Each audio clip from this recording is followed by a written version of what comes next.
This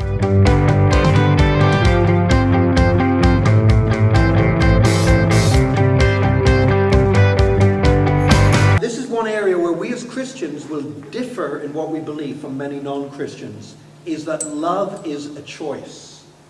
That we can choose to love people. Now the world peddles an idea that basically says that love is something that you have no control over it. And you've probably seen the romantic movies, you know, where their eyes meet across a crowded room. And I said that just as Victor came through the door. But two people, their eyes meet across a crowded room and whoo, something magic happens.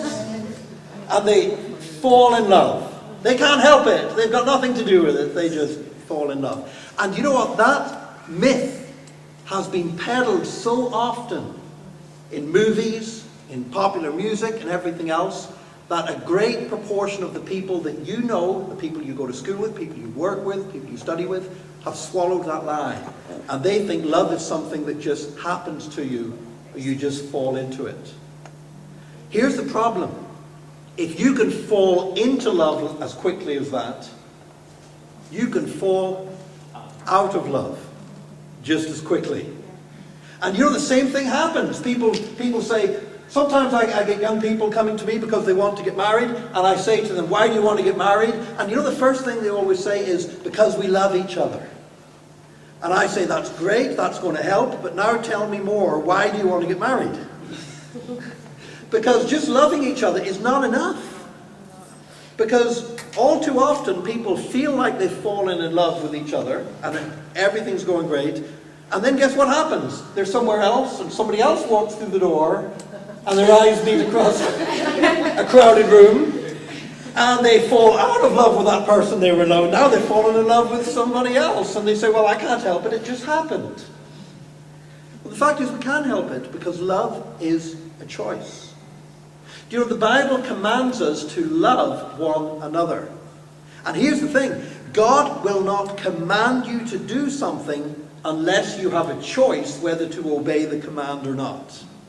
In other words, if it was something you did what's something you do without really thinking? Breathing. Yeah? I mean, imagine if God said, the 11th commandment, thou shalt breathe.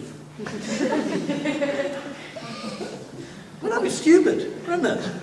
Like, why would God command you to breathe? Because you do it automatically. Yeah.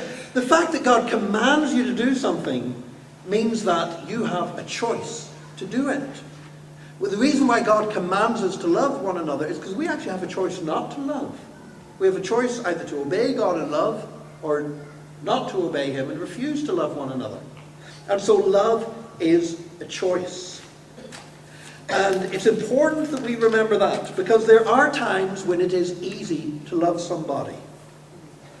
That's why whenever we first, I'm getting now into the area of romantic love, but that's why whenever we first start going out with somebody, we really do our best to look our best. Like going on a first date.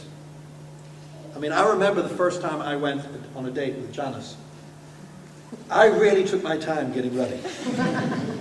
You know, I probably tried on about 8 different shirts before I thought, yeah, that one looks good and everything else. But can I tell you something? After we've been going out about 6 months, I did not try 8 different shirts before I went out with her. You know, I said, oh, I'm seeing Janice tonight. Oh, I better rush, I'm going to be late. Because at first, when you're going out together, you're making all that effort to show the other person, because you want them to like you. You want them to love you. And you know what? Sometimes it's easy to love somebody whenever they're doing all the right things. But what we've actually got to say is, am I going to love this person even if things go wrong? Am I going to love this person even when they don't seem very lovable? Am I going to love somebody even when the situations aren't perfect? That's one of the reasons why when we conduct marriage services in the church, we ask people to make promises, and we ask them to say they say, I'm going to take you as my wife, my husband, for richer, for poorer, in sickness and in health, yeah? For better, for worse. And that means that we're choosing to love that person even if the circumstances aren't great.